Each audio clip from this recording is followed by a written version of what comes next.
Fala galera, tudo beleza? Bom dia a todos, sejam bem-vindos a mais um cafezinho com o tiozão, onde a gente vai conversar sobre as notícias da luta livre.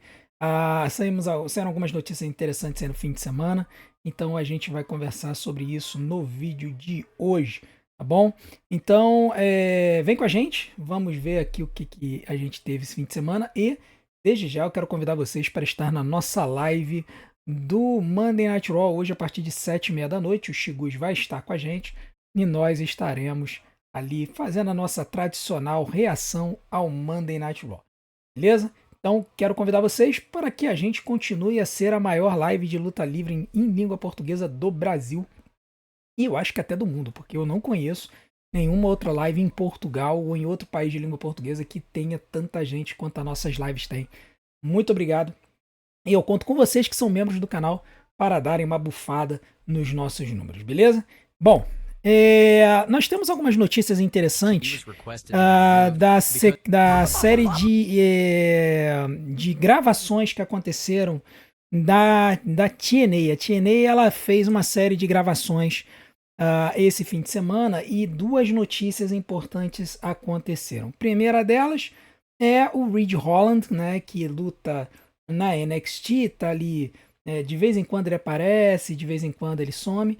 Ele estava lutando contra o Moose nas gravações da TNA de televisão e ele acabou se machucando, a luta foi interrompida e ele acabou sendo retirado de maca da arena. Então, o Ridge Holland, que lutou um bom tempo na WWE, ali num trio ali dos Brawling Brutes, junto com o Pete Dunne e com o Sheamus, né, acabou se lesionando e não está mais.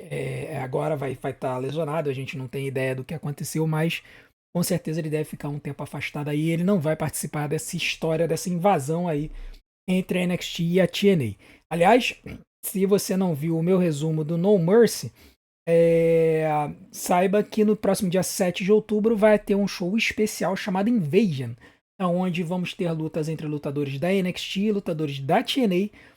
Vão ter duas lutas estilo Survival Series, uma para os homens e uma para as mulheres.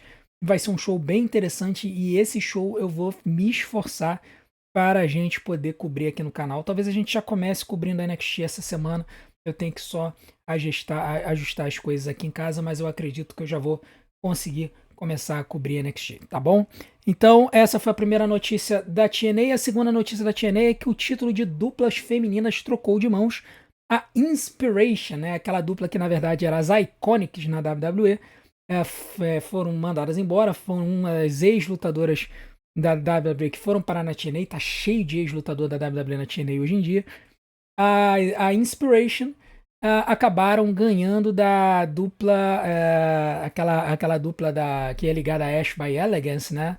E elas ganharam o título de duplas. A revanche vai acontecer no Bound for Glory, que é o pay-per-view principal da TNA, e deve acontecer no dia 12 de outubro, se não me engano. Tá? Então,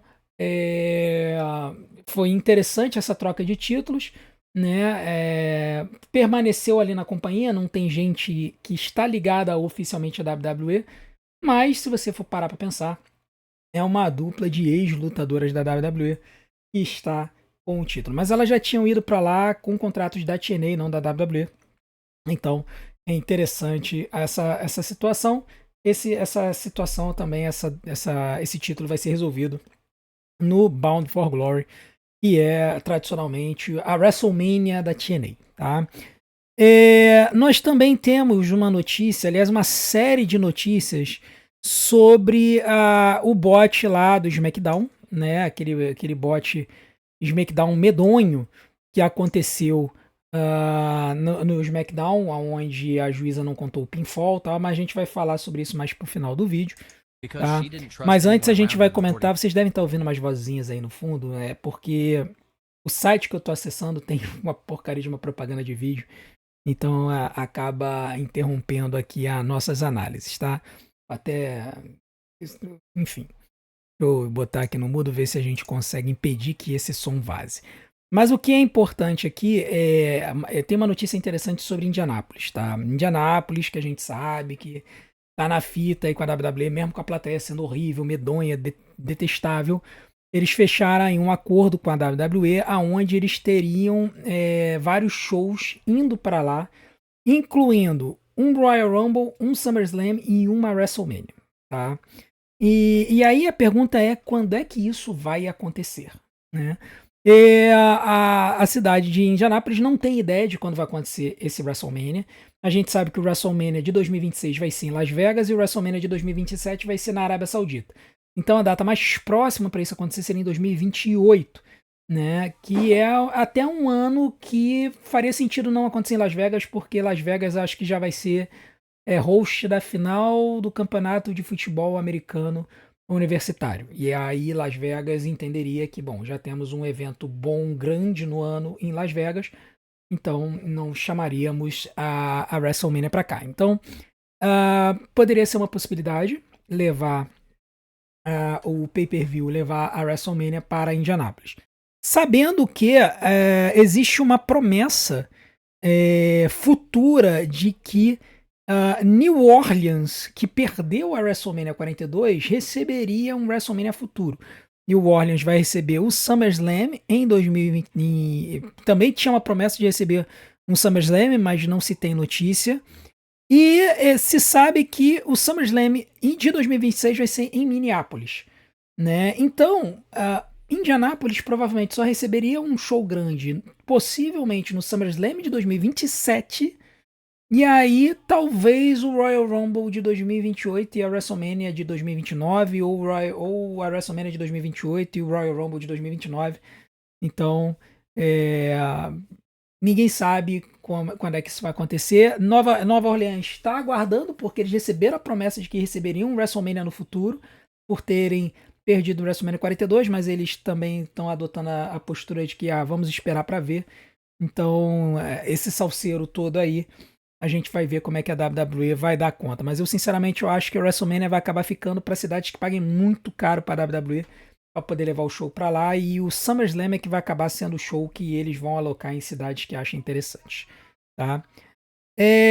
Nós também tivemos uma situação bem interessante que foi revelada nessa semana, que é referente à situação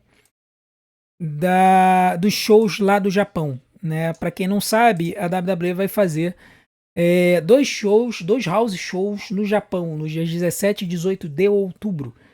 E eles anunciaram algumas lutas muito interessantes acontecendo no Japão. No dia 17, eles anunciaram que a gente vai ter Giulia defendendo o campeonato dos Estados Unidos contra Io Sky e Rhea Ripley numa Triple Threat Match. Olha que interessante, né? Uma luta em que vai envolver a Io Sky e a Rhea Ripley de novo. E certamente a Giulia não deve perder esse título lá. Eu imagino que não vai perder. Mas é uma luta, basicamente, uma Dream Match lá para os japoneses, né? Giulia e Io Sky no mesmo ringue. Também vamos ter no dia 17 uma luta entre Seth Rollins defendendo o título mundial peso pesado contra o CM Punk.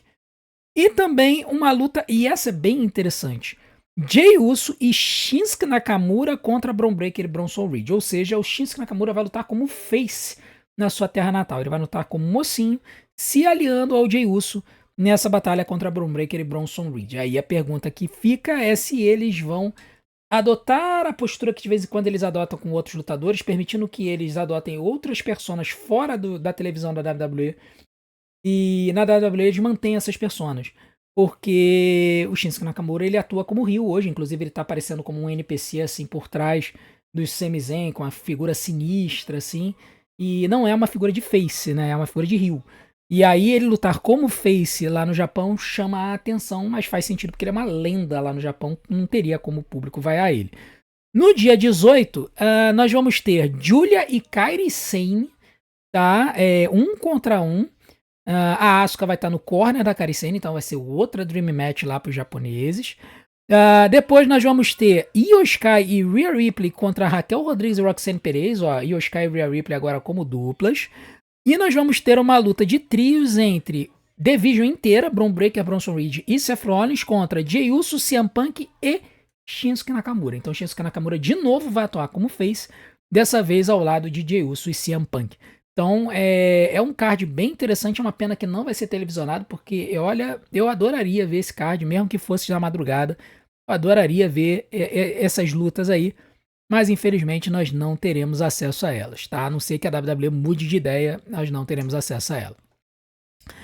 Nós também temos uma informação interessante sobre a AEW e os números de vendas de pay-per-views do All Out, né? E a gente sabe que a cada dia que passa o tribalismo entre WWE e AEW aumenta muito e existe sempre uma coisa de querer se avaliar o número de compras de pay-per-view da AEW. Lembrando que a WWE já não opera mais com esse paradigma, né? Hoje em dia os pay-per-views da WWE estão no streaming.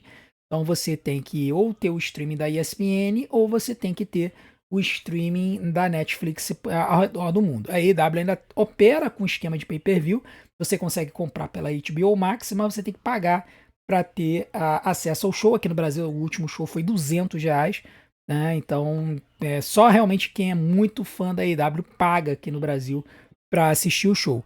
A informação do All Out, que foi um show muito elogiado pelo público, é que ele teve entre 135 mil e 140 mil compras. Esse é um número preliminar, tá? Não é um número fechado. O número fechado deve ficar muito próximo dos recordes do Revolution e do All In, né? Então seria entre o segundo e o terceiro melhor pay-per-view do ano, tá? São números muito bons, tá? Se você considerar um pay-per-view aí de $40, nós estamos falando de uma arrecadação aí de perto de $3 milhões, sem contar, aliás, 3 não, né? $5 milhões, minha matemática tá ruim, né? Números perto de 5 milhões, $6 milhões, sem contar a venda de ingressos.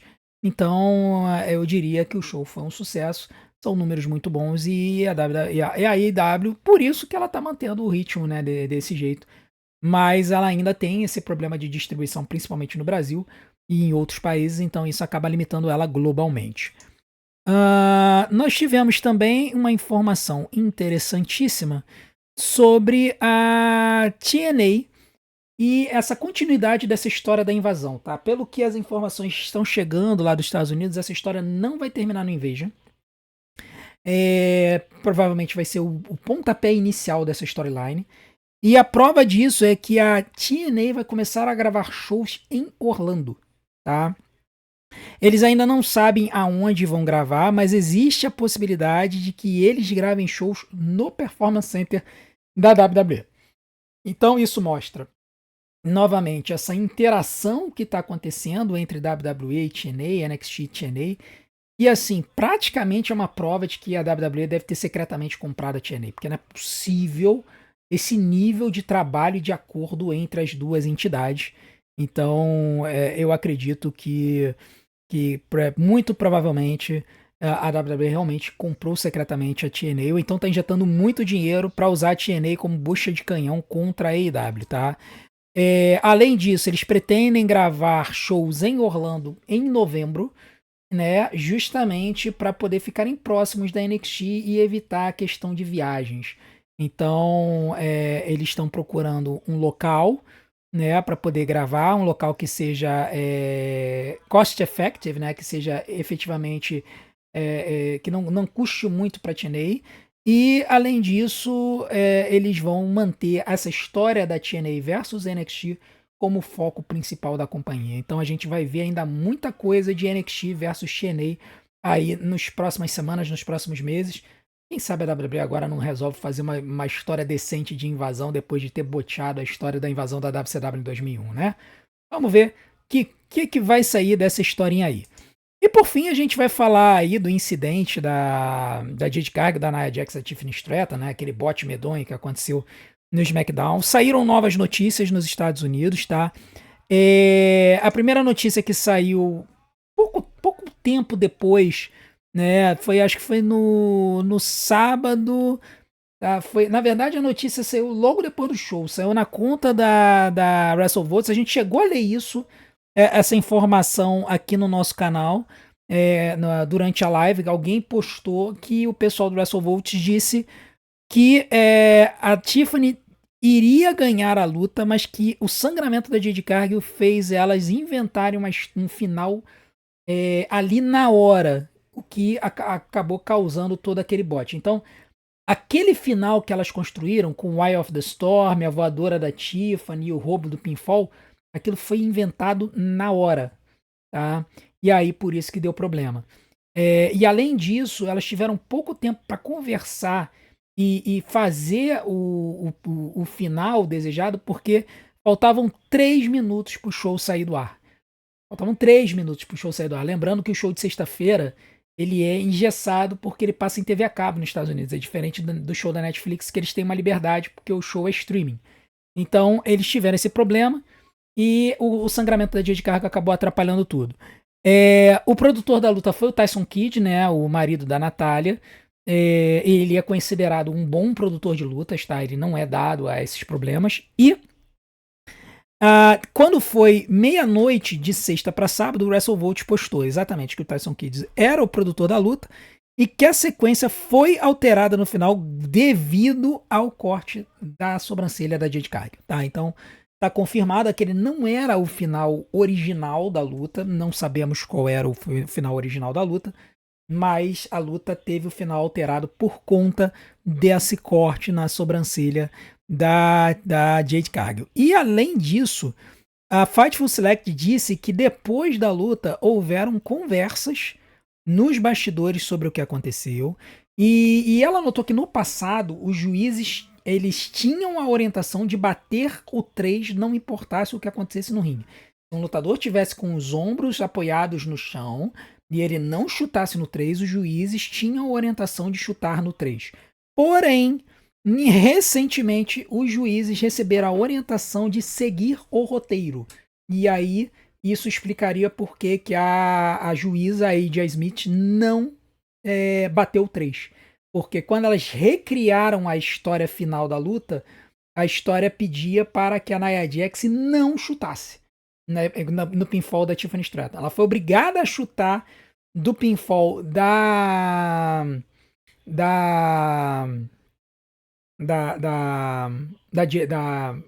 Jade Cargill, porque a Tiffany Stratton demorou a fazer a voadora. E aí, ali, a AJ Smith acabou se confundindo. Ela deveria ter batido 3, porque aquele era o roteiro, mas quando ela viu que a Nia Jax chutou primeiro, provavelmente ela pensou, bom, a Nia vai chutar de novo. Por isso que ela não bateu o 3. Tá? Enfim, o fato é que não tem mais nenhuma notícia de repercussões negativas, gente sendo demitida, gente sendo suspensa, não tem nada disso. Eu acredito que hoje em dia a WWE ela é mais pragmática com relação a isso e entende que erros acontecem. E é um show, é um espetáculo. É claro que fica ruim pra gente que tá assistindo, mas, cara, botes acontecem em qualquer lugar. Apenas esse foi o mais feio do ano, beleza? Bom, então esse foi o cafezinho com o tiozão. Acabou ficando um pouquinho mais longo do que o normal, né? A ideia desses vídeos era ser vídeos de 10 minutos e esse vídeo já tem quase 20. Então já deu quase para você tomar o seu café da manhã inteiro. Bom, então obrigado pela audiência de vocês, obrigado por vocês continuarem sendo membros do nosso canal. Lembrando, hoje, né, por volta de meio-dia vai sair o return do tiozão, não deixem de assistir e acompanhe a gente na live, nas 7h30 da noite, a live do Monday Night Raw. Vai ser um grande prazer ter vocês lá com a gente quer continuar crescendo para que a gente possa ter uma live realmente robusta e a gente continue como a live número 1 de luta livre no Brasil. Eu conto com vocês para isso, beleza? Então, a gente se vê mais tarde, meio-dia, um vídeo, 7h30 live. A gente se vê lá. Grande abraço e até amanhã com mais um cafezinho do tiozão.